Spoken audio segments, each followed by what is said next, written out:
Yeah. Y'all know what it is. Y'all know what the time it is. This is the Link Up featuring Laura Brunson, Symone Stanley, and yours truly, Tone DeShields II. Today's the day we getting some shit, y'all. Today's the day. NFL Draft 2025. Super excited. Can't wait to see what the results will be. LB, Symone, how we feeling? LB, we can start with you. I'm feeling good, man. I think that this is where we thrive at. This is where we make stuff happen. This is where we show Bobby Roseman is the best general manager at football. And I think it's some little hints of what the Eagles are going to do. If you've seen on their Instagram and their Twitter feed, they talk about all the times we traded up and made splash decisions for guys that were difference makers. You know what I mean? Whether it was that very next season and Cooper Dejean, he was the guy that we traded up for, I guess. And then you could talk about guys like Brandon Graham, who had the longevity, even though that was also a guy we traded up for. So I think we were anticipating trading up, but that guy has to be there. I don't see us staying at 32 as we get closer to this draft. Symone, what about you? How you feeling? I'm feeling great. Y'all know draft day, this Howie day. You know what I'm saying? When Howie go to work, anything can happen. The unexpected can happen. But yeah, I'm with LB. I don't see us staying put at 32. I either see us moving up a little bit or moving back a little bit. But I don't see us staying put at 32. But one thing we can't do is predict Howard Roseman. But yeah, I feel like we got to go get some defense in here. A lot of defensive linemen, a lot of edge talent in this draft. So I feel like we got to just go ahead and make it do what it do there. Or get my boy Malachi. That's what I want. That's what. See, here's the thing. People have been split on two guys that I've been seeing. People have been split on Malachi Starks and Walter Nolan, right? And before we get too deep into that, right? You guys talked about how there's a strong chance Howie doesn't stay put. But here's the funny thing about that situation when we think about Howie Roseman making a draft day trade or making a move up or even trading back, right? You know, the word around town is these GMs, these executives, they're not gonna answer the phone. they're afraid to answer that phone from the Grim Reaper. They're afraid. That's I mean, how we built that, man. He built his respect. But we ain't out here fleecing people though. You know what I mean? People don't be wanting guys. Listen, we got Dallas Goedert. Somebody gonna answer that phone. But that's the thing. There's no deal he made that you didn't agree to. He made you an offer you couldn't refuse or some Godfather shit. Nobody had a gun to nobody's head. And I keep telling people, Jahan Dotson is bait. You see when he pick up that 5th-year option, he is bait. Yeah. I've been telling people, man, that him and everybody, why would we trade Jahan Johnson? He's young. He's the last year of his deal. I'm like, bro, y'all must not know Howie Roseman, bro. Howie Roseman don't care about none of that, man. Howie Roseman care about getting his team better. So, how much better can you get winning the Super Bowl? One thing you can do to get better after you won a Super Bowl is repeating. And I think Howie got his eye on the prize. But also that linebacker from Georgia, too. I think he could fall. Jihad. I think his name might be Jalen, too. You talking about Jihad? I know it's the linebacker from Alabama. Oh, you talking about Jalen? You talking about Jalen? Is it Jalen Walker? Yeah, Jalen Walker. Yeah. Jalen Walker, something like that. Yeah. They're talking about he go to is it Ohio State Georgia? Or is it Bama? They're saying he might fall. They say Howie was thinking about trading up for him. Oh. Yeah, I heard that this week too, that Howie Roseman was thinking about trading up for him. Edge is going to be there. So it's so many things. And what makes it interesting is that they hate Georgia, on Jalen Walker from Georgia. Yeah, he's from Georgia. The hate on Shedeur Sanders might work in our favor. It might work in our favor because now Jackson Dart is moving up the board. They're saying he's the second guy out of the QBs. So that could really work in our favor. You know what I'm saying? Because if a team is split between needing a quarterback, you know what I mean? They're going to take Shedeur if he's there at like 20-something. Yeah. There you bring a good point. Creating an onslaught of guys that's just dropping. So it's interesting being an Eagles fan because I'm indifferent. I don't care if we go offensive line, defensive line. I don't care. It makes me no difference in this draft what we do, to be honest. I would care. I would care if they went. I don't think they need to go O-line in this first round. I really don't. Probably not go O-line, but if it's a guard that we just can't pass up on, then I would understand it. I don't see us going O-line or wide receiver in the first round, but I think anything outside of those possibilities are our go. Yeah, so outside of O-line and wide receiver. and running back. I've made my declaration. I've named their first 3 picks who I think they're going to take off the board. I'm committing to it. I'm not changing it. The 3 guys I think they're going to take on the first 2 days of the draft in rounds 1, 2, and 3. I think they're going to find a way to get their hands on Walter Nolan at D tackle in the first round. I think in the second round they're going to go after the edge rusher, Olufemi Oladipo, the UCLA edge rusher, and I think in the third round they're going to get the guard out of Georgia, Dillon Fairchild. All those guys they brought in for top 30 visits, and they all pretty much fit the mold of what they need as far as adding more depth in the trenches. I think safety going to be in there in that first 3 somewhere. Safety going to be in there because you might not be able to get Malachi, but you can get homie from Penn State. Mm-hmm. You can get the guy from South Carolina. What's his name? Eamon Warrior. Yeah, Eamon Warrior. You know, Eamon Warrior may go in the first round as well. Right. You know what I mean? It's some safeties out here. It's one. It's the kid Watts. Watts out of Notre Dame. He's really good. Watts is good too. But they protected him like a Joseph third. Is pretty good as well. He's a guy named Battle. If I'm not mistaken, it's a guy named Battle. I can't remember his name. Damn. Yeah, I think we're going to get a safety too, first 3, because we worked out so many of them. Yeah. We worked out so many safeties. I feel like just DBs in general, that I feel like we're not going to use so many of our top 30 picks on that position and not get one in the top 3. Yeah. They brought in a grand total of 7. They brought in a grand total of 7 DBs, 2 safeties, and 5 corners. Keep your eye on Trey Amos, the cornerback out of Ole Miss. They may take him in the late first. Keep your eye on him. I wouldn't like that in the late first. Keep your eye on I don't think he's a bad player, but I think that's a reach. But it could work out. So like I said, again, I'm not mad. If you pick a safety in the first 2 rounds, he got to start this year. You got to be certain you got your guy. Facts. He has to start. You know what I mean? Malachi would be the cherry on top. That Georgia Bulldog pedigree. You know what I mean? Ball hawk. Eamon Warrior, I believe he could start as well too. But it all depends on how this first round shape, how this first round, go. Yeah, I could definitely see. Because we ain't do nothing as far as safety in the offseason except trade CJ. And what we get for that trade? We got a guard, and that's the reason why I don't think we go guard or O-line in the first round, because they picked up a few offensive linemen via free agency, some veterans, and on top of that, they traded for a guard. They still got Trevor Keegan on ice as well as on the roster. So they have bodies on the offensive line, on the interior, that they're still developing as well. And they got some veterans. But I also think they're not going to lead this draft without at least 2 offensive linemen. I just feel like that's how the Eagles move. They're going to take 2. Did we get a pick back for CJ?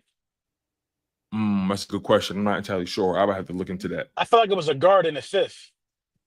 Because we got some crazy picks. I think we got 161, 164, 169. Yeah. I want to actually show you guys something, because yesterday I was live streaming, and I basically did what you would call a draft predictor bracket, basically. Mm-hmm. And literally what I did was I took 8 players. I took 8 players who I believe the Philadelphia Eagles have their eye on, who they would probably make the move for. And I pretty much left it up to the fan vote.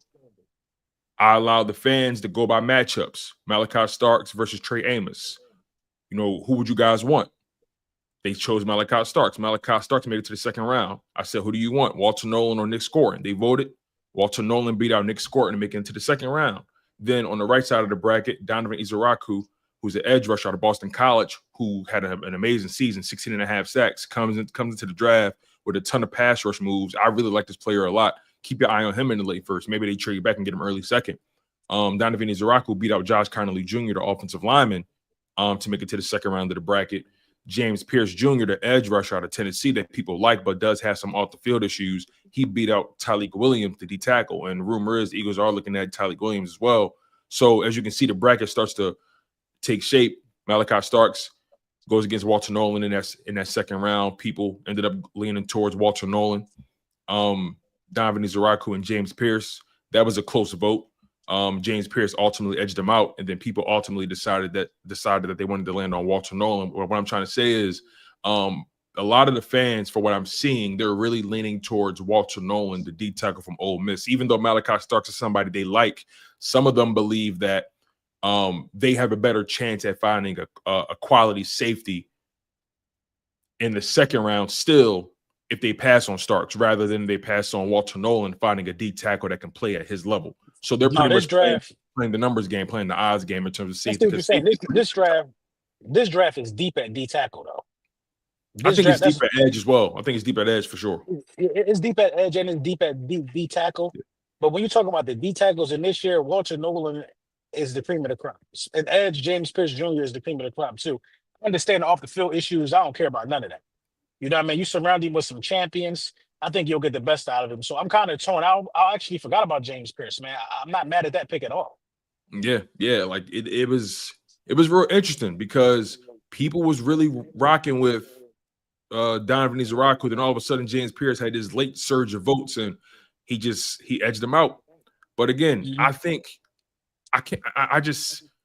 this draft is so deep in various areas. I wouldn't be surprised at what they do, if I'm being completely honest. But I definitely made my commitment to Walter Nolan. I think that's somebody that they're looking at for sure. And also about this draft, it's going to tell us a lot based off that first round pick. If you ask me, it's going to tell us how they see Jordan Davis, because Jordan Davis, they don't have to pick up that 5th-year option until May 1st, and the league does that purposely.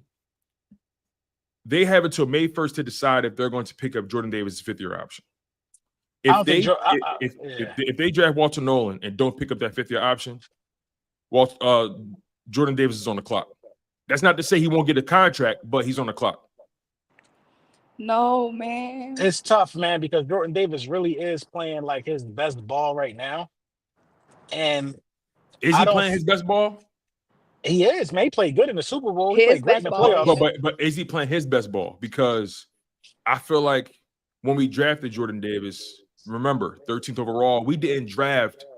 You don't draft a guy that high to be a run stopper. You draft a guy like that. And remember, he came in with that crazy athletic profile. People thought that, if this kid becomes a pass rusher at D tackle, we already know he can stop the run. If he could become that pass rusher like a Vita Vea, he would be impregnable. He'll be unstoppable. That's hard though. It's not a lot of nose tackles with that skill set though. But that's the thing. I think it's like a one tech though. But you drafted him at that position so he could be that person. And it turns out he's not that person right now. No, I agree with Tone. I'm saying I don't think Tone is saying he need to go, but Tone is right. What we do is going to be a signal on how they feel about Jordan Davis. I don't think so. It's going to be a signal. He's not going to go nowhere and get Milton money. He's not going to get that. He's going to have to take a deal that's going to be. They're going to keep him, but he's just going to have to take a contract that says this is what you're worth. And that's what the conversation is. Yeah, he's going to have to take a contract that say this is what you're worth, and that's cool. You know what I'm saying? It's nothing wrong with it. Everybody don't go everywhere and break the bank, but they do get money. Like Swift ain't gonna break the bank when he left. You know what I'm saying? Some players get paid to be a part of a team, and some players get paid to change the team. When Jordan Davis ain't playing, man, we have a hard time stopping the run sometimes. You know what I mean? When Jordan Davis ain't in that lineup. Jordan Davis is very, very valuable to what we do in terms of plugging those lanes up. And Jordan Davis don't even play. But let me ask you this though. And what if we draft somebody with a similar prototype though? Like exactly. There's some run stuffers in this draft. So what Tone is saying, if we draft a guy that's a run stuffer, you know what I'm saying? Passer, then that's probably a signal that we're not keeping Jordan Davis.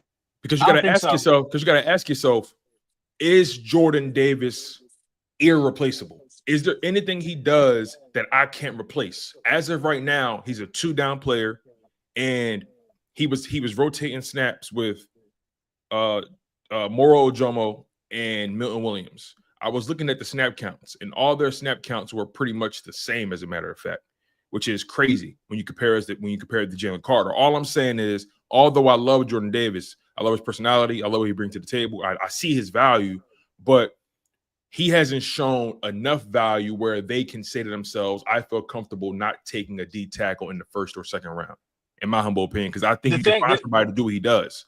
And do more. The thing that we missing is he's not a D tackle. He's a nose tackle. He is there to plug up that gap. He is not there to get sacks. He is there to he's there to command a double team and stop the run. That's why he's not used all the time. But that's the problem. I think that's an advantage. You but know that's what I mean? the problem, though. You draft him. You got to see. It's all about. I hear what you're saying. You're not wrong about what he does. I understand what he does, right? But when you go into where they drafted him, the investment you made in the player, I don't think any team is drafting a simple run stuffer in the top 15. That's why they don't win Super Bowls, because you get your run stuffer, then you pair him with an elite defensive tackle who can do everything like a Jalen Carter.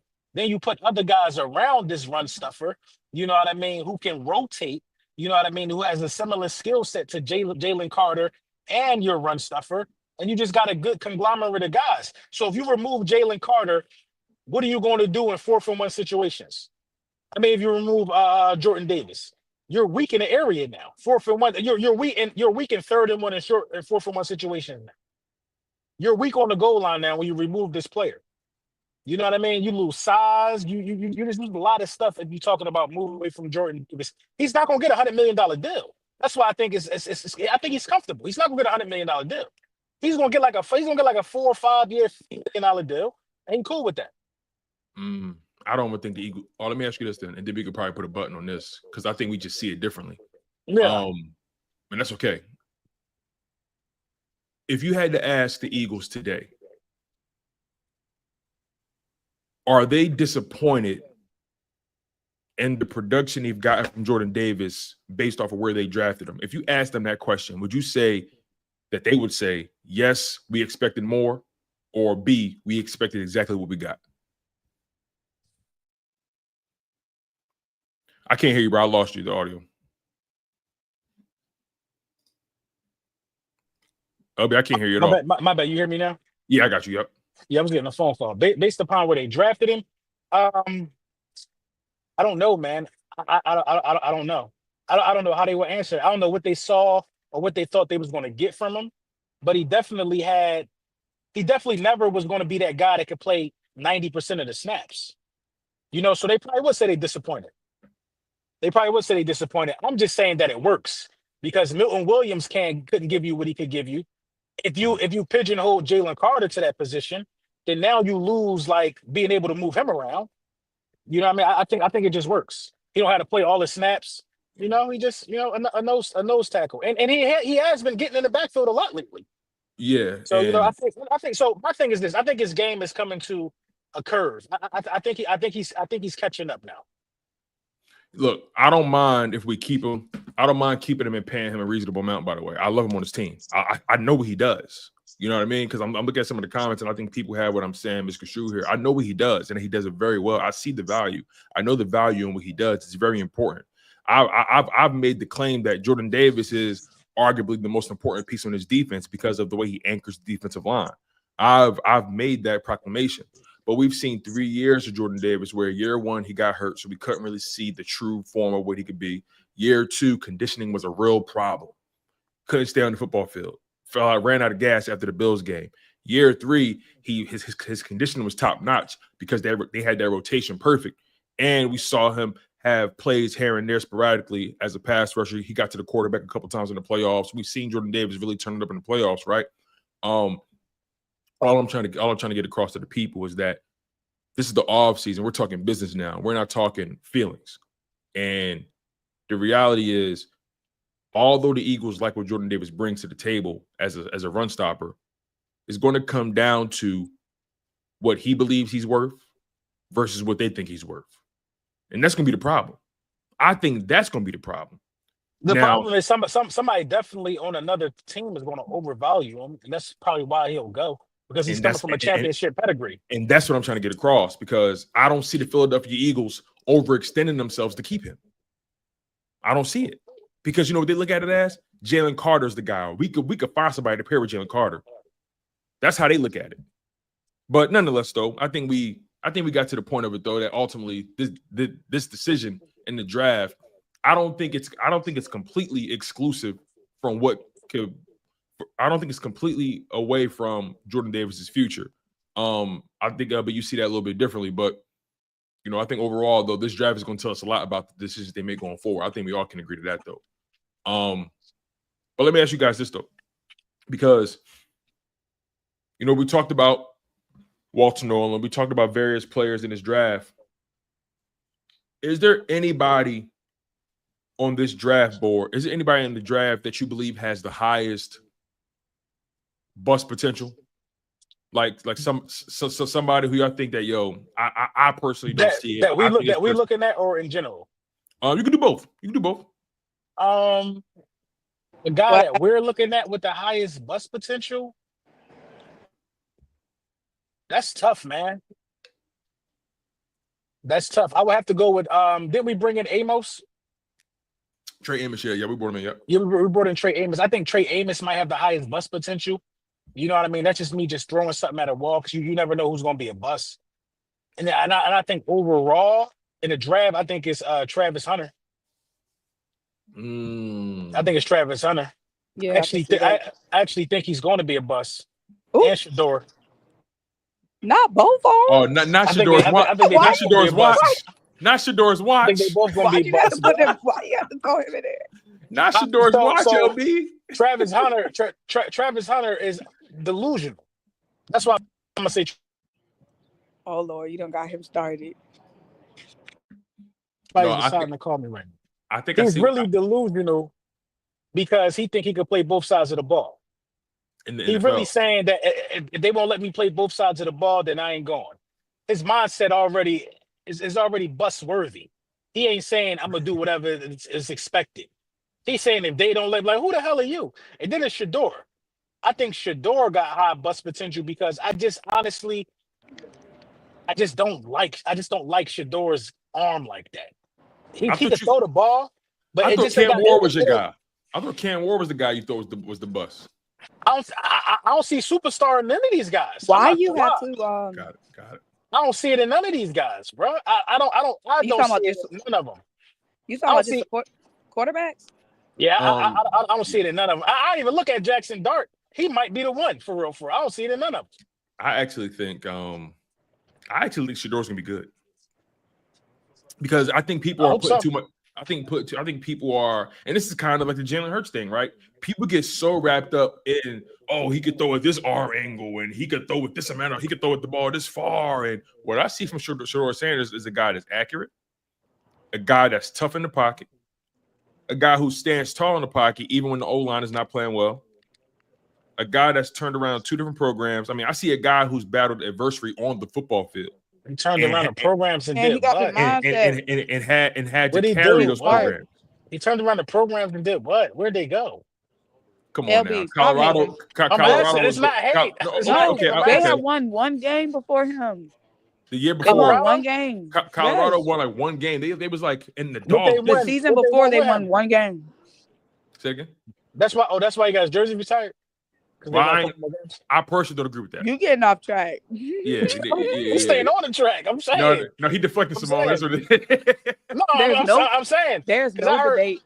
He turned them around. You can't debate that. They went from one win to a bowl game, right? Bowl eligibility. That's huge in 2 years.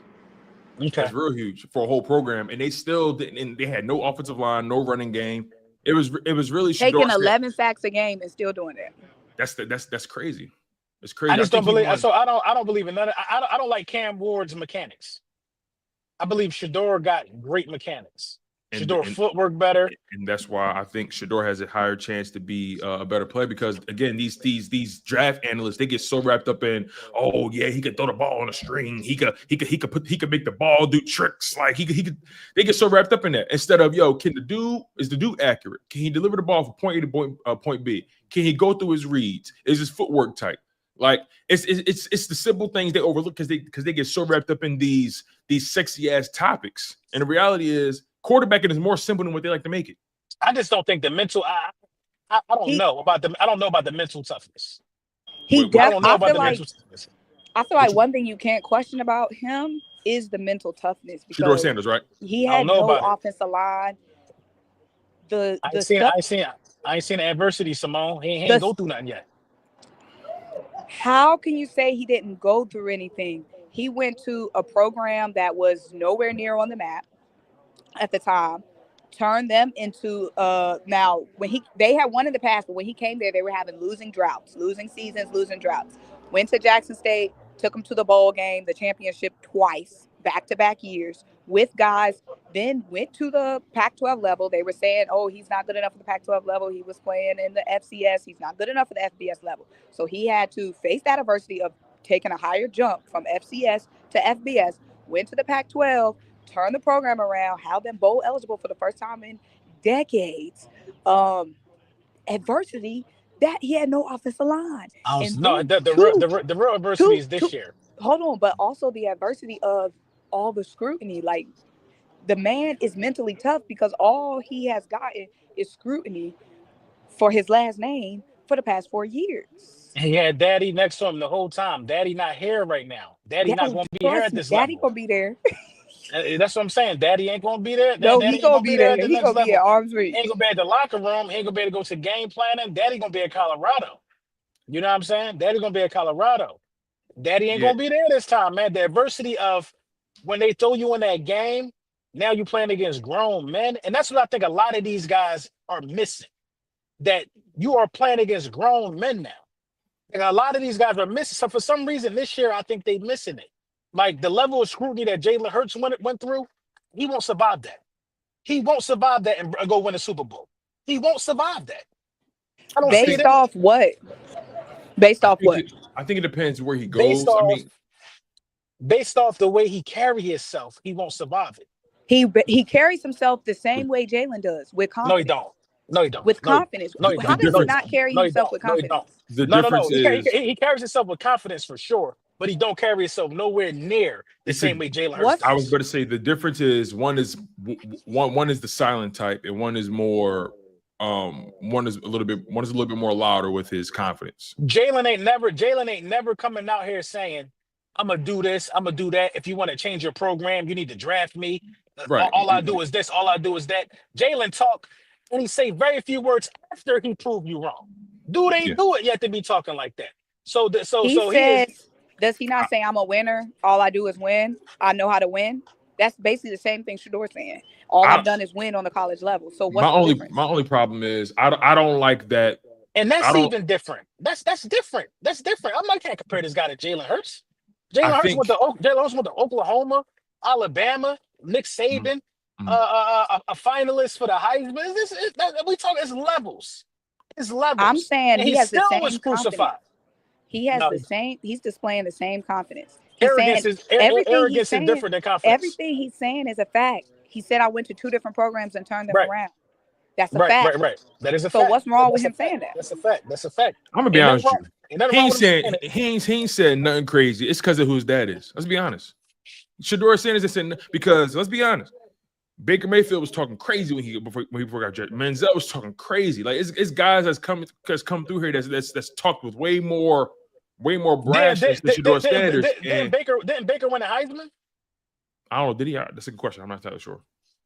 I think Baker won a Heisman. Did Johnny Manziel win a Heisman? I think he was a finalist. I don't know, but Baker Mayfield was on the sideline grabbing his crotch, talking about, "Yeah, this is what I do" on camera. Shedeur Sanders. Baker won a Heisman. All I'm saying is Shedeur Sanders has conducted himself like a professional. Programs around. He's being asked why should the team draft you? Because I win and I've turned programs around. That's a fact. So what's wrong with him saying that? What's better for him to say? It's nothing wrong with him saying that, y'all. I'm not debating that. I'm saying that he hasn't done nothing yet. And he's talking as if people should be bending the knee because of what he did in college and because of his last name. That's what I get from it. That's what I get from it. That's what I get from it. I don't think so. You know, that's what I get. That's what I get from it. Early on. That's what it was about. And it's dripped down to Travis Hunter. They carry the same arrogance, like they're not going to another level. I would argue Travis Hunter is low-key more arrogant because of the way he's talking. Like, oh yeah, I'm not playing if I can't play both sides. That's more arrogant than what anything Shedor's done, in my opinion. That is more arrogant. You're right. But Deion, before we got to combine and all that, Deion said it's a list of teams that my son ain't playing for. A list of teams that stay there real quick. Who else did that? Eli Manning did that for sure. Eli Manning did that for sure. The Manning family drew that line in the sand and said, listen, my son is not playing for this organization. We're not gonna have it. I don't think it's a problem with the Eli Manning, but I thought that was corny too when it happened. But Eli Manning did win 2 Super Bowls though. That's after the fact. Now we move the goalpost. So I guess we're not way moving after the fact. The fact. That's my point. So now let's I just gotta wait and see. I gotta wait and see. I don't think he's gonna be able to handle the adversity. I'm telling you, I think at best, he's gonna be a Teddy Bridgewater. I don't see superstar yet. I see superstar. All the prospects are going off what they did in college. But when Shedeur talks about what he did in college, it's a problem because he only bases off what he did in college. And every my only thing is basing off what everybody did in college. It's because who his dad is. Let's just be honest about it. It's because his dad woke up with that swagger, and people don't like that. You can't be a superstar because of who your dad is. You got to be a superstar because of what you do. That's my star because of what he did. That's my that's one of the top quarterbacks thing. in college football for 2 seasons. He was one of the top quarterbacks in college football for 2 seasons. Let me just say this real quick. But you're not no superstar here yet. You got to prove. All of Cam Ward was a superstar. Jackson Dart, they was all stars. You got to prove that you're a star on this level. Well, nobody's saying he don't got to prove he a star. To Cam Ward, to be honest, Cam Ward didn't start in high school. He's somebody that transferred like 3 or 4 times just to get to Miami. He went to Washington, then he went to somewhere else. And like Cam Ward didn't become this person. Cam Ward didn't become this person until his senior year. And there's people who still got questions about him. All I'm trying to say is when I look at Shedeur Sanders, I think the only reason we say he didn't face adversity is because of the family he grew up in. But Shedeur Sanders started playing in the SWAC. He started playing in the SWAC. They don't show no love to SWAC players. No love. And he said, you know what? I'm going to show you that I could play in FBS. I'm going to show you that I could take my talents to another level. He went to the Pac-12 with Colorado. They went 4-7 because he went to a team that had no roster. Then the following season, when he actually get a little bit more recruits, they go 9-4 and make it to a bowl game. All I'm saying is I think he's faced his version of adversity. I mean, you go from the SWAC to playing in the Big 12, and you lead the Big 12 in completion percentage. You lead the Big 12 in completions. You lead the Big 12 in passing yards. You lead the Big 12 in passing touchdowns. You lead the Big 12 in yards per attempt. You lead the Big 12. You lead the Big 12 in yards per game. I mean, and you lead the Big 12 in passer rating. I'm not saying what you're saying, OB. I don't see nothing because nothing that happened in the Pac-12 matter. I want to see him handle the adversity at the next level because he's going to be picked apart with every throw because he put that target on his back. That target is on his back. I don't care how it got there, it's on his back. He's going to be picked apart with everything he do at this level because of who he is. I want to see how he handle it. I don't think he can handle it. That's all I'm saying. I do agree that no matter what he does, he is going to be picked apart. But I think that's because of who his father is and how his father carries himself. It don't matter. It don't matter how it is or why it is. That's what's going to happen, and that's the adversity that he faces. That's what he faces. So I think it's bust potential there because you could either rise or you could crack. You could silence the haters or you could crack. And when he crack, it's going to be loud because of who he is. I agree. I do agree with that. Last point I'll make is, LB, you got to delete your song Shedeur's Watch now. I can. It's too late. You got to delete it now. You already streamed 80,000 times. You can't. Why would I delete it? You saying he got to what? He got to delete the song now. Shedeur's Watch. The song ain't about him. It's about his watch. The song about his watch. Oh man.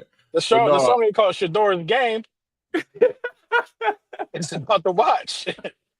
Oh man, that's funny, man. No, we definitely gonna see though. We definitely gonna see. All right, this is what we should do. I got a mock draft for us lined up. We should definitely try to get into that and just see how this thing go. You know what I mean? It's gonna be a fun draft tonight. I'm really excited. I really can't wait to see how this thing turns out, man. Last point about Shedeur, though, like the rumors are really going crazy about him. Now they talking that he may fall out of the first round. I think this entire draft hinges on where he goes. And I'll leave it at that.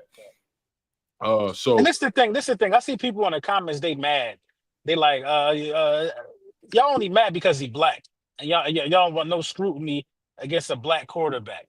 I don't care if you're sky blue, you're purple, or whatever, bro. I'm talking sports. I'm talking sports, man. I think that's part of it, though. That's my opinion, man. That's my opinion. I think that's part of it. I think that's part of it, though. Not saying that half y'all, no, yeah, right. But half y'all didn't want Cooper Dejean because he was white. and I was saying the Eagles need to draft Cooper Dejean. Nobody was on board with that either. But now here we are. Everybody in the stands on sacks. Coop. Here we are now, though, right? Come on, bro. That's funny. All right, relax, Farrah. Cody, you talking crazy now. He got to earn that. Relax, Farrah. Relax. Anyway, let's see where we at. All right, let's pull up this mock draft because it's going to be exciting to see how this thing turns out.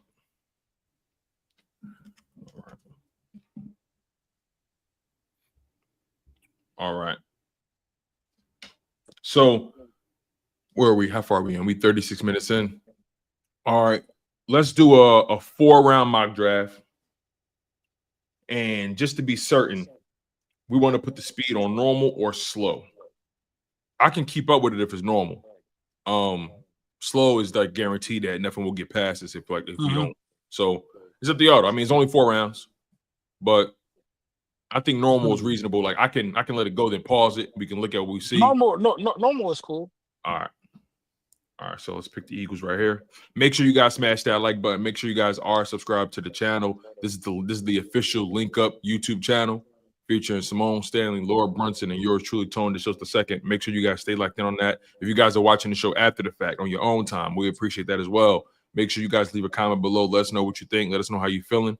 Hit that like button, subscribe, share the content. Make sure that notification bell is lit up so you know any and every time we drop content, whenever we go live. We appreciate the love.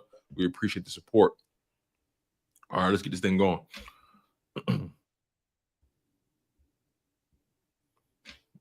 Okay. Cam going, Abdul going, Travis going, Will Campbell, Will Johnson, Aston Genty, Mason Grant, Armand Mimbo. All right, let's pause it real quick. So 10 picks so far off the board. Let me zoom in. 10 picks off the board. As we all know, Cam Ward goes to the Titans. Abdul Carter goes to the Browns. I think the Browns are making a mistake personally going Abdul Carter. I think the Browns and the Giants making a mistake not picking a quarterback at all. That's a mistake. I think the Giants, if anything, I personally think the Giants should go Travis Hunter and then probably double back at quarterback early in the second round if they can. I'm not mad at that because they did get Russell. Right. So they'll have some competent quarterback play. That part. And you still got Malik Neighbors. You got the running back that's coming up. I think his name is Tyrone Tracy, right? Mm-hmm. Something like that. He's actually a solid back. Will Campbell. Campbell's a dog. Yeah. He goes to the Patriots, which is good for Drake May. Will Johnson, corner, goes to the Jags.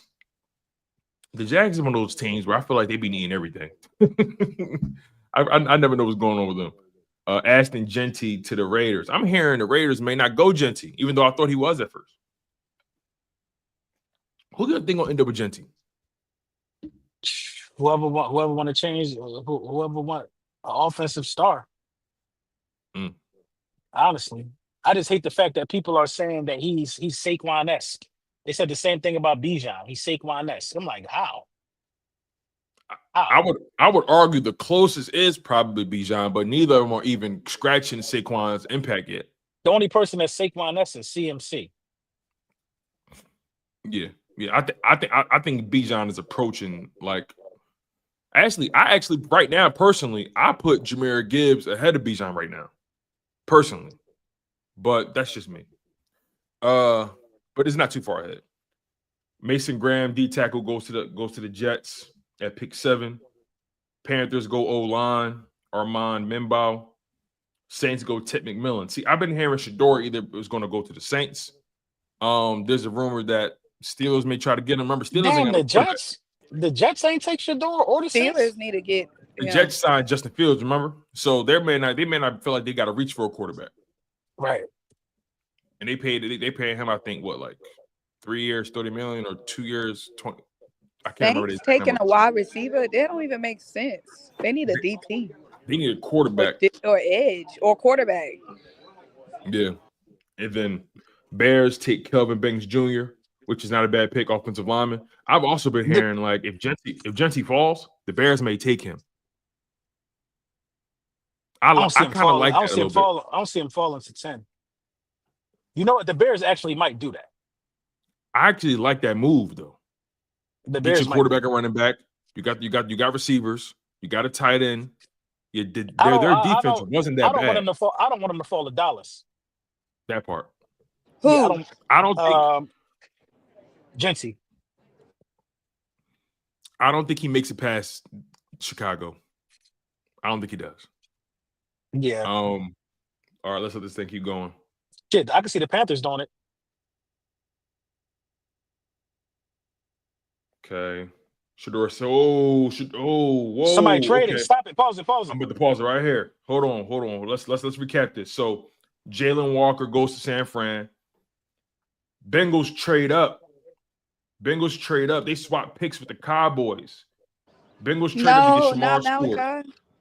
And the Cowboys chose Malachi Starks at pick 17, and they also got Cincinnati's 2022 second round pick. Interesting. Very interesting. Wow. Miami chose Jahdae Brown, the corner out of Texas.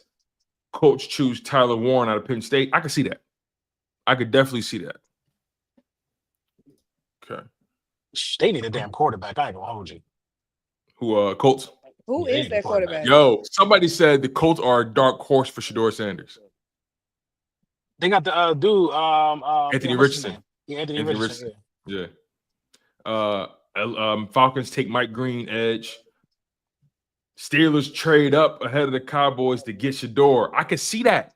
I don't see him going past. I don't see him getting further from this than Pittsburgh, to be honest. Listen, watch this.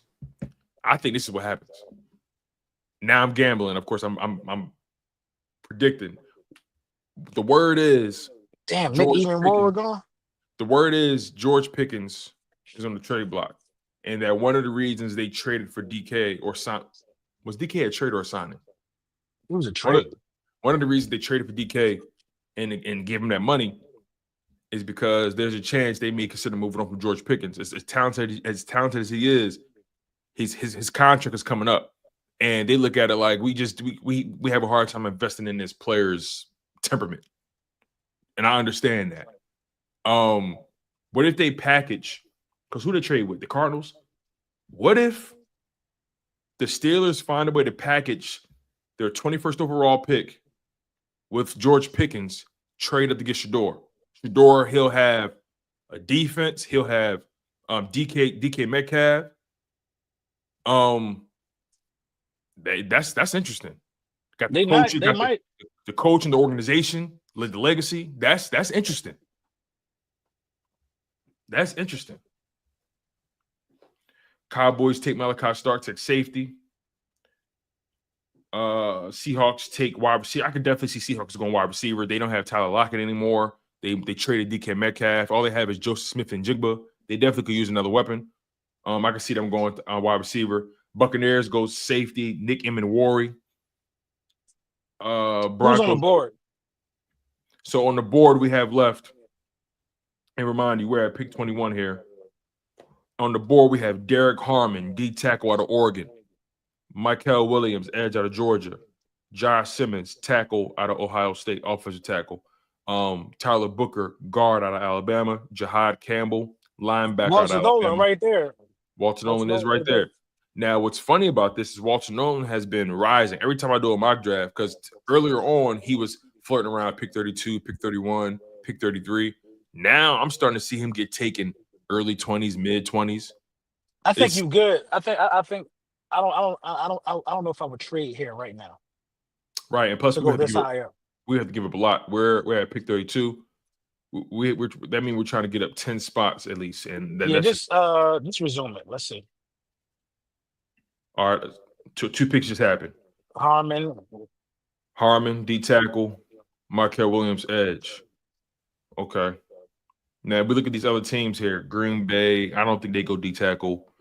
Minnesota's not going D tackle. They just signed two of them in free agency. Houston, Rams. I know Rams won't go D tackle. This is interesting because I think Green Bay wanted one of those. This is interesting here. All right, let's let it keep going. One pick. Okay. Green Bay just took Nick Scorton. The Eagles were looking at him at edge. I can see the Vikings. I think the Vikings go O-line or receiver here? I think the Vikings are going to take Watson over. You think so? Yeah. or Jahai Campbell. Or James Pierce. You know what? I ain't gonna lie. I would run it. I wouldn't even trade up. You might miss Walter Nolan. I would just run it to 32 right here. There's a lot of people on the board still. It is. You still There's a lot of people on the board still. Yeah. You got Dart. Somebody might take a crack at Dart. I can see the Rams. I can see the Rams taking a crack at Dart. Really interesting. Yeah. No, that's not Stafford old. That's interesting. I didn't think about that. Yeah, Stafford old. They're gonna need a replacement soon. And Stafford ain't a bad quarterback to sit behind at all. All right, let's see what happens next. Oh, they took Pierce. I didn't see that happening. James Pierce in Minnesota. Okay. I would trade up. I can't see the Texans. I can't see Baltimore. I can't see the Lions. I can't see none of these teams passing up because this is all playoff teams right here. Right. I can't see none of these teams passing up on a defensive tackle as good as Walter Nolan. I would propose a trade right here with the Texans. With the Texans? All right, let's see what we got. All right. Houston, let's see if they play ball. So, okay, so real quick before we make the deal, let's revisit the trades that happened, right? Let's see what it took so we can kind of gauge our deal. So the Steelers moved up to pick 16. They gave up pick 21 and pick 83. So they gave up a first and a third. A third, I think. Yeah, first and a third. We a little further down. We can swap our first and probably get away with a fifth. Bengals gave up pick 17 and the 2026 second. They move up 5 spots. Because I think it's about how many spots more so rather than how far we are down. So to move up 5 spots, they gave up their first rounder. They swapped first rounders, gave up a 2026 second. No, it's not about the spots. It's about how far you are down. Because you talk about moving inside the top 10, moving inside. That's true. Yeah, you're right. No, you're right. No, you're right. Actually, now I think about it, because the talent pool is different. So exactly, it's definitely different. No, you're right. I get what you're saying. Because top 10 guys get more money. Lottery picks. Then they moved up. They moved up 5 spots. Let's try a first and a fourth. Let's try that. Yeah, let's try that first, and then we have to work our way up from there. Or we could do a first and a third, but it could be next year's third. We got 3 thirds. All right, so the pick swap. 32-35. A New York Jets third is definitely more valuable than our third. Right, for next year, yeah. Give them that Jets third. Let's see what happens with this. But see if we can get 89. See if we can get 89 off of them. Nah, okay. They ain't gonna take 89. I don't see them doing that. They losing right there. Yeah. Give them 160. Give them 161 and 89. What happened? What I missed? In the third. So y'all making a trade without me? I thought you was here. I thought you was listening. Yeah. Oh, I started talking to somebody. Give them 161 this year. Okay, 161 this year. Right. Okay. And we want 89 though. I don't see them doing that. In the third, the Jets third. I feel like we can get away without even giving them 161. We can just give them 32 and the Jets third and call it a day. Oh, but you want the 89. You want 89. Okay, all right. Okay, all right. All right, let's try to give them our third first, see what happens. And then I'll double back and give them the Jets third if it don't work. I think they're going to take it. They're going to take it regardless, I think. Let's see. All right, so just revisit. Pick 32, pick 161, 2026 third round pick, and pick 25 for they pick 89. Let's see what happens. They ain't take it. Yeah, they ain't take it. Yeah, I really want to take it. I think it was because of the. They're not going to take 89. Yeah, it's 89. Right. I really think the deal is give them pick 32, or Jets third, and give them pick, and then we get pick 25. No, I think it's try give them our fourth. Our fourth next year. Philadelphia fourth next year. Let's see. Because they trading back pretty far. That's 7 spots. So you got to make it worth their while. Yeah, they ain't gonna take it. They ain't taking They might not even take the third. Let's see.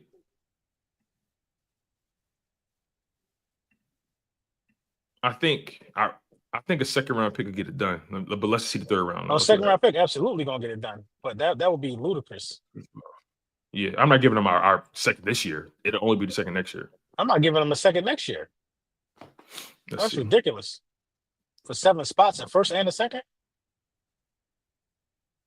Try it out. See if they take the Jets third. No, they ain't taking that. We asking them to move back 7 picks. We asking them to move back 7 spots. That's a lot. So our only option is to run it now. Our only option is to run it and see and try to get somebody else. So you got to run it. Yeah, we may have to. Just for Walter, the record, who are we targeting right now? Not making it. Are we targeting Nolan? I'm trying to move up for Walter Nolan. He's not going to make it. I don't think he makes it either. So you got to run it one by one, case by case. Now, the question is, but the thing is, the goal is to get ahead of somebody, right? Who do we think is going to take him? No, so you're in a position now to not try to get ahead. So say if you jump the Lions, right? That still don't exclude the Texans or the Rams or the Ravens. I know that's the gamble though, because we could try to be trade with Houston. But what if Houston what if they want the guy we want? You get what I'm saying? Okay, so what are you willing to give up? Well, you willing to give up a first and a second? I'm not willing to give that up for Walter. I'm not willing to give up for Walter. I'm not either. No, I'm not either. I'm not either. I'm not willing either. So it's not giving up a first. I'm not willing to swap first and give them a second for Walter Nolan. I'm not willing to do it. I'm not either. I would even just if a player I want now, I would even trade back, get value, and then get somebody else. You know, so we could run it. Let's run it. Fuck it. Yeah, you got to run it, and then hopefully they don't take him. Then you could try the Rams. All right, let's see what happens. They went O-line. All right. Yeah. Okay. So now try the Rams. Oh, let's see. Shit, the Rams might go O-line too. I think the Rams. I think the Rams originally wanted to go DB, but they couldn't. But you know what? Don't even try them. I don't see the Rams. I don't see the Rams going D-line. I don't know, bro. I don't know. They did. Which is why they may take the deal, because you're trying to get ahead of other teams. But we don't need to offer them a deal if they ain't taking our guy. We don't need to offer them shit. We can just work with the Ravens, unless you think the Ravens absolutely going. You know what I'm saying? Going go for him, but offer them a deal. See what they're saying. Yeah, that's what you're saying. Yeah, I think the Ravens may go defense. So I can even see Lions going D-line. I can see it. All right, so boom, and let's offer them. Let's go with the fourth first. The fourth first. See what happens.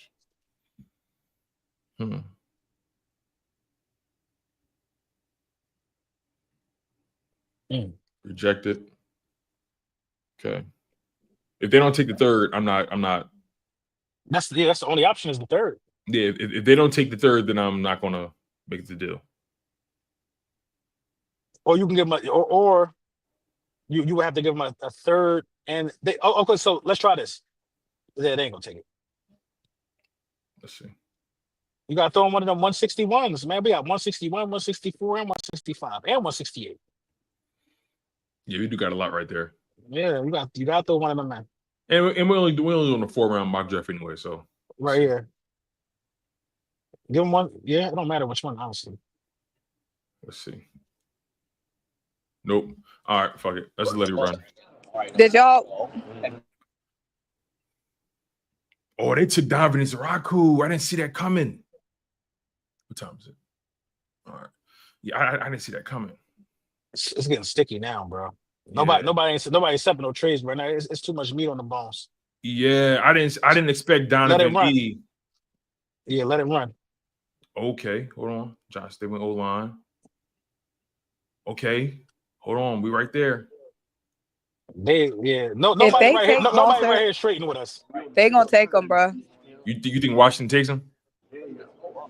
To shit on us? Oh, they went O-line. It ain't worth trading right here. It's not.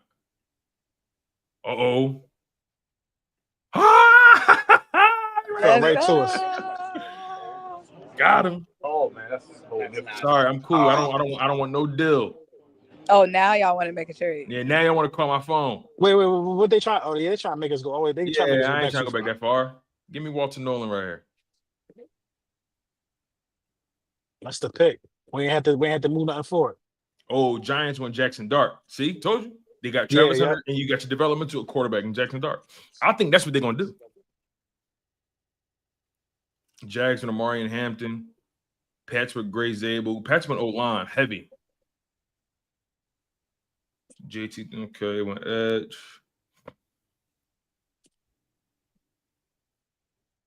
Charlie Williams lasted that long. Then they took Olawumi. They took him. Fuck. People trading up like shit. Mm-hmm. Nah, I'm staying put here. I need to get somebody. So right now we got a D tackle on the board. Hold on. On the board, you got Jalen Milroe, you got Darius Alexander, Quinyon Junkins, Princely Umanmielen. I'm a Princely Umanmielen fan. Andre Makuba from Texas. That's the pick, hands down. Oh, the safety, Andre Makuba. Yeah, that's the pick. I ain't gonna lie. Okay. That got to be the pick. 5'11", 186. He's small as shit.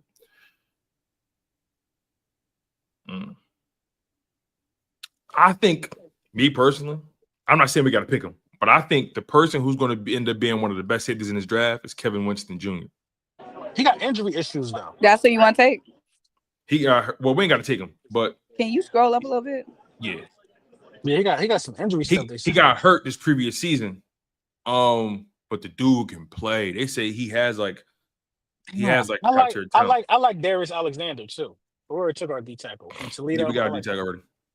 Yeah, I think Kevin. Just saying, just letting y'all know. I think Kevin Joseph gonna be one of them ones. I personally don't mind going. I think Winston ceiling is higher for sure. Yeah, that part. I think Kevin Winston Jr. has one of the highest ceilings in this draft.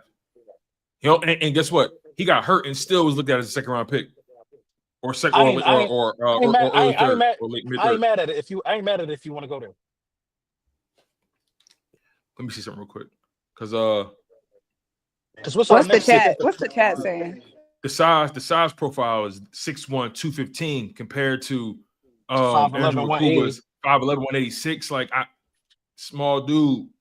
Kevin Winston Jr., when it comes to raw upside, few safeties in the draft present more than Kevin Winston Jr. Winston played 3 games in 2024 before missing the rest of the season with a season-ending injury. But when he was healthy in both 2023 and 2024, so he was healthy in 2023. He just got hurt in 2024. He was one of the best run support defenders in all of college football at around 6'2", 215.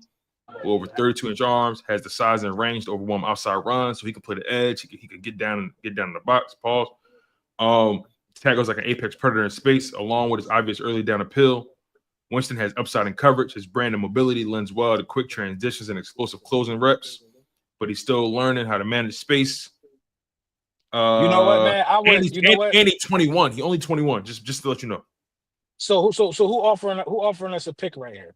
Because I probably would trade, but I could see him there at 96. Don't we got 96? They look at him as he's looked at as he's a 74th ranked prospect here. So I can see him dropping though. Don't we got pick 96 too? Yeah, we got pick 96. We do. I would. So who's trying to trade with us right here?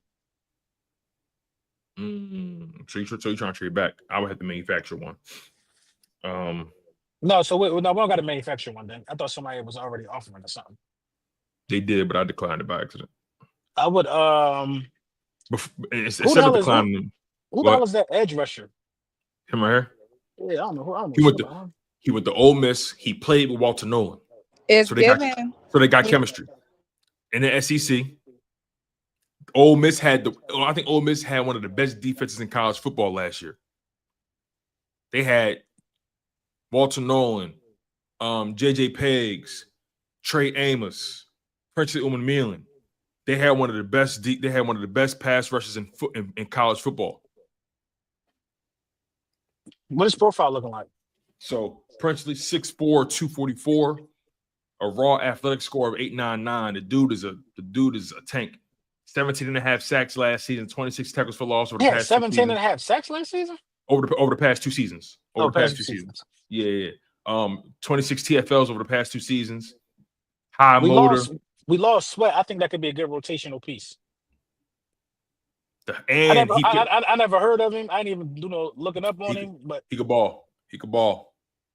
And I think so. Positionally, I think going edge here don't hurt. Ole Miss was number 1 against the run. It was so they're a team that pride themselves on D-line play. They get to the quarterback. They're number 1 against the run. I like a lot of people like in chat saying Josh Sweat 2.0. Yeah, the profile's there. The physical profile's there. I'll take him if y'all take him. Yeah, draft him. All right. I think Winston. I think we might get lucky at safety because I don't even see Makuba going yet.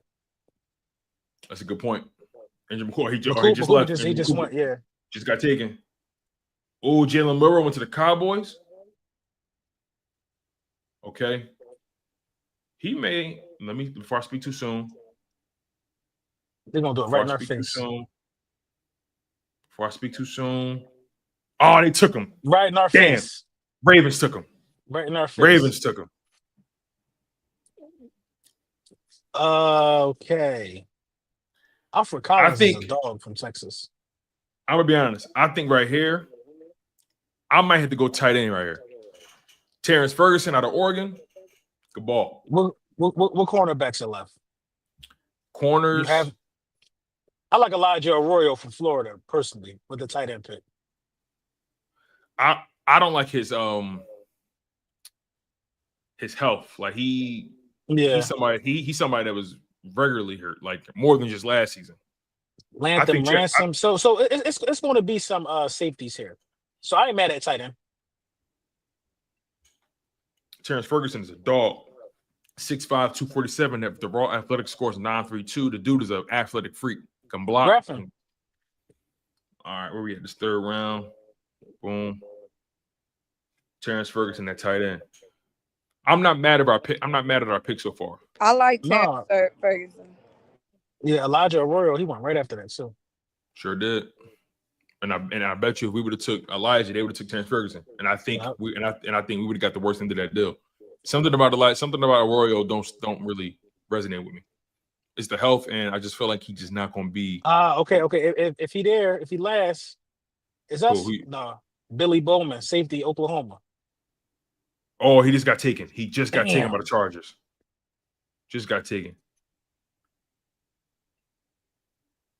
That sucks. All right. I think this is where you go. Jalen Reed, the Eagles scouted him. They brought him in for a top 30 visit. They know the player. They're familiar. He's a guy that plays very well at the line of scrimmage. He tackles well in space. Defends the run well. He can stand to improve in coverage though. He's somebody that does have to improve in coverage. But I think you can improve that on the NFL level, working with Vic Fangio, working with Christian Parker. We got the coaching staff to put him in position to succeed in coverage. He's pretty refined. No choice. You got to pick him. You need a safety. You don't got no choice. And I'm surprised he lasted this long personally. So you got to draft. All right, Jalen Reed, safety. Mainly because the Eagles already looking at him.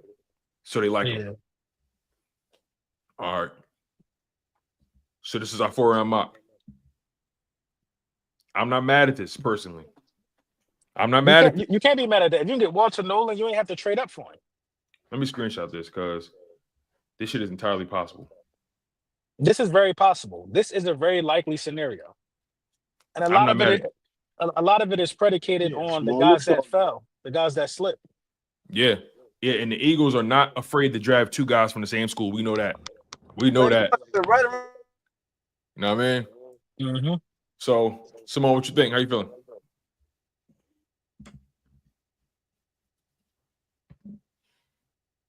Oh, yeah, she politicking. Yeah, I'm gonna be. Somebody asked us to be live streaming here tonight. I'm gonna be on my channel tonight. Me and Philly Mike. We're gonna be live streaming the draft.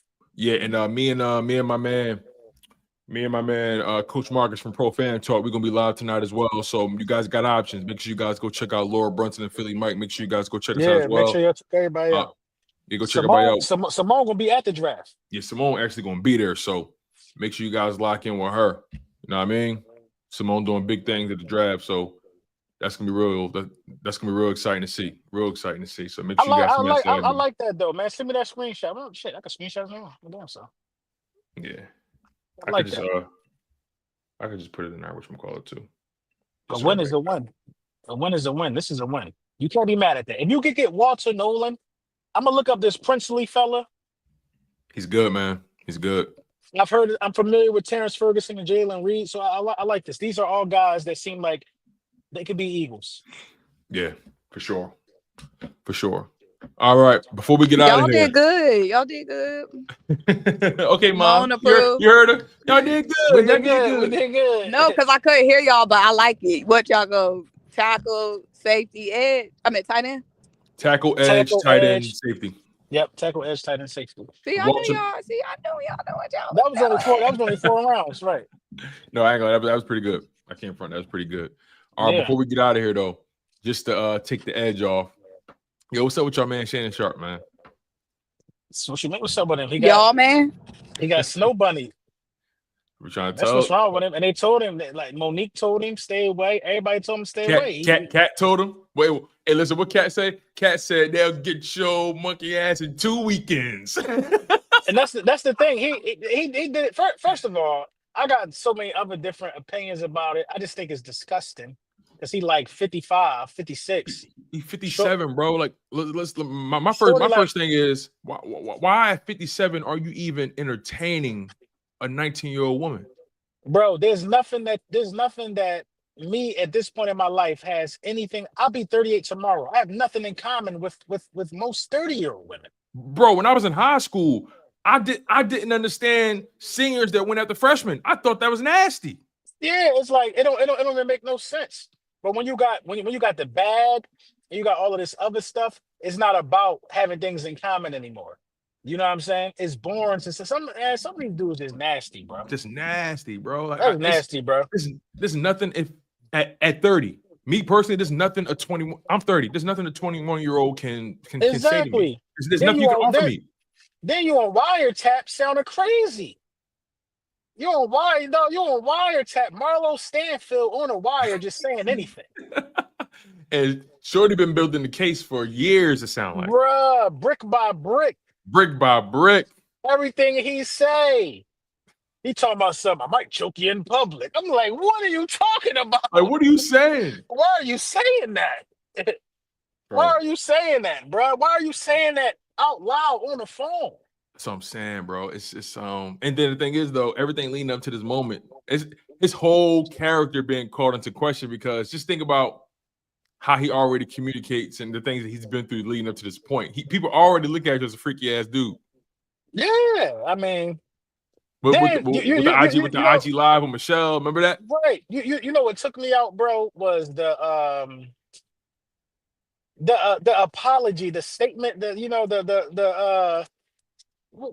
how he addressed it. Oh, you talking about looking at you can see him looking at the prompter, his hands all folded. He said it's a full-blown shakedown. This is a shakedown. He started getting on my nerves, bro. This is even the way he's saying the dude named Tony Busby. He get on my nerves, bro. Tony Busby is a shakedown artist, though. He's a savage for sure. But he tried to get Hov. But Hov never met Shorty.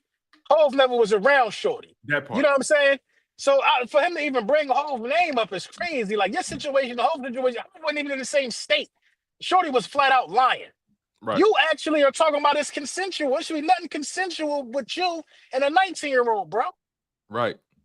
Then you put her on tape. He about to come out the coin. Then they said he tried to offer her 10 bands. 10 mil to just not leave and let it go public. Say, oh no, we got you now. Yeah. And look, it's all jokes aside, it's one of those situations where we none of us know what happened, right? But the reality is when you compromise yourself like this. Shorty can't even drink the Laportier. She ain't old enough to drink the Laportier. Right. She can't even get in the club at the midnight. But it's this is a situation where, again, regardless of what happened, you can't put yourself as a 57-year-old man. You can't compromise yourself like this. You can't. You just can't. There's nothing a 19-year-old can offer you. You look nasty. You look crazy. And you got people out here saying, "Well, it's not illegal. He ain't break no laws." It's nasty too. It's nasty work. They nasty too. It's nasty work. They nasty all the way too. around. A 19-year-old woman, she better not ever even try me and even play with me like that. Like, get your dumb ass away from me. Get your young ass out of my face. You seen the text messages? Or you heard about text messages? I ain't read it. I ain't read it. Bro, dumb Jones. It's crazy. They gnarly, bro. They vicious.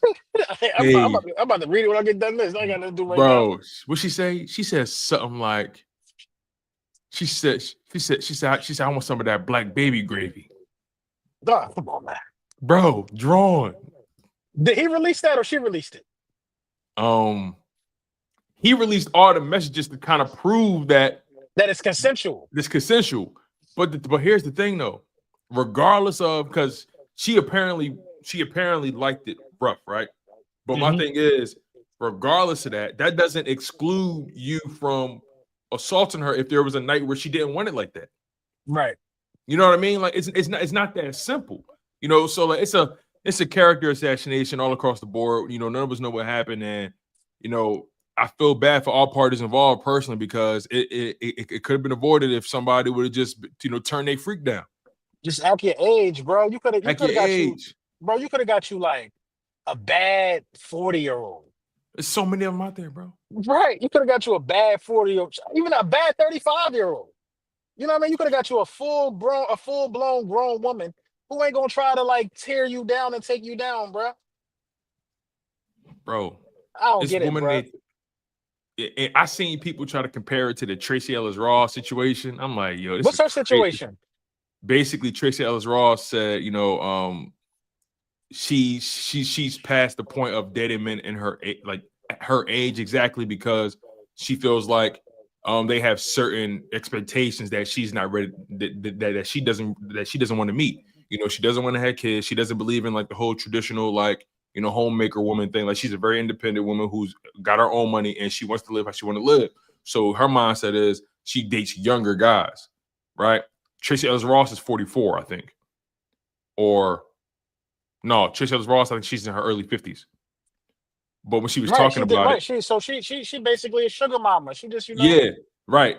And in her situation, when she says younger guys, this is me, and maybe this is me assuming, but when I hear younger guys, I don't hear 20-year-olds. I hear guys in their 30s, probably in their 40s. Right. That's what I hear. You know what I mean? Yeah. That's what I get from that too. She's not running around with no 19-year-old, bro, because that would look bad on her. She probably she might got her a personal trainer like 31 or something like that. You know what I mean? She's not running around here with like no kid in the teens still. Nobody that can't drink alcohol. Come on, bro. Yeah, you know what I'm saying? What are we doing here? Shannon Sharp. No, what happened to the old heads, bro? They had the respectable wife. You know, I used to look up the old heads like that when I was growing up. He come through the clean Benz, open the door for his wife. Yeah. You could tell they got 15, 20 years in. You know what I mean? He treated his lady with decency and respect. I'm not seeing one of my old heads 54 with a 19-year-old, bro. Like, what's good? What's really good with you, bro? That's you one only of the reasons doing that. That's disgusting, bro. That's disgusting, bro. That's one of the reasons I got married, because like I wanted that. You know what I mean? Exactly. Exactly. So listen. You know what I mean, bro? I got daughters, bro. If my daughters turn 19 and it's some 56-year-old man trying to talk to one of my daughters at 19 years old, bro, he gonna have a soft spot in his head. Yeah, I'm right at him. Yeah, I'm right at him. From getting this 45 whipped all the top of his skull. It's nasty, bro. We don't do that, bro. It's nasty. It's disgusting, bro. It's disgusting, bro. It's disgusting. And I feel like people in our culture need to call that stuff out. Like, yo, you nasty, bro. You're nasty. Yeah, I don't care if you're black, orange, or white, or whatever. Then everybody in the comments like, well, what do you call Bill Belichick? Nasty, too. Nasty. Nasty. Yeah, what do you mean? Just because he did it, Shannon should get a pass? No. Nasty. We're supposed to have morals and respect. Come on, bro. We're supposed to hold ourselves to a different standard. I don't care who did what. As men. As men, like, I feel like I feel like just because you can doesn't mean you always should. You know what I mean? Like that's not. You know what the problem is these days, bro? These men out here don't have no sexual discipline. There's no discipline. They listen. They market in these. Listen, my man Deontay Kyle said this. They market in dick pills and they market in gambling. They taking advantage. They taking advantage of all your lack of discipline. Leonardo DiCaprio, same thing. He nasty work too. All he do is target chicks in their early 20s, then rotate them like Yu-Gi-Oh cards. Rotate them. Trade them in. He trade them in like the new Benz. Like nope, I need the new one. You know what I mean? Like there got to be some type of like it got to be some type of sick fetish, bro. It got to be some type of sick fetish, man, because there's nothing like, you know what I'm saying, a woman that's your same age, bro. I don't understand it, bro. Like, what you gonna do with a 19-year-old? What you gonna talk about? You 50. You know what I'm saying? You know how you go through some on periods. Me and my girl was up at 2:00 in the morning talking. We're just in the bed. How am I gonna talk to a 19-year-old about? The fuck. What you wake up at? You wake up. What? Come on, bro. It don't make sense to me. You don't even see the world the same. Like you don't see nothing the same. But you know, the taste in music is different. The taste in what you want to do and go eat is different. Everything you want to do is different.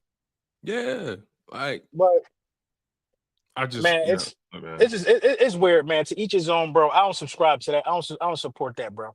Yeah, it's just that simple, man. It's just that simple. But on that note, y'all, we're gonna close the show out.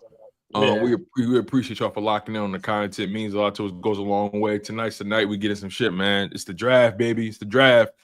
The word is everything I'm seeing. Tom McShaven said it. He said, "Listen, the Eagles, they not staying at 32. They moving up. So we're gonna see what happens, man. I can't wait to see what they pick.